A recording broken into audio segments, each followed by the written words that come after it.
essaye d'associer ce qui est un peu typique d'Avignon et de la région, la culture avec l'agriculture.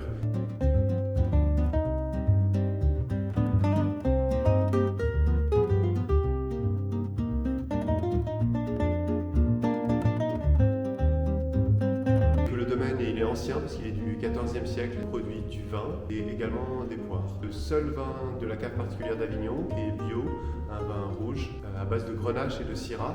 Et avec les poires, on produit du jus et du nectar de poire.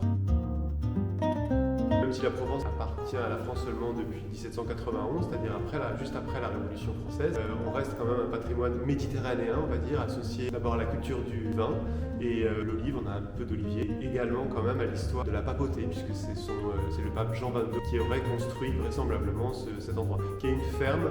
Et les monastères avaient souvent, comme les Chartreuses, avaient des fermes qui leur permettaient un peu d'asseoir un certain pouvoir, mais aussi d'avoir des revenus, et tout simplement contribuer un peu à la richesse de l'agriculture. Peut-être en lien avec les municipalités, la région et par exemple l'office de tourisme. Après on a aussi l'effort de communication à faire. Donc comment faire s'inscrire comme on dit dans le tissu local avec la production de jus de fruits, de vin et quand même aussi la chance de pouvoir accueillir des événements artistiques.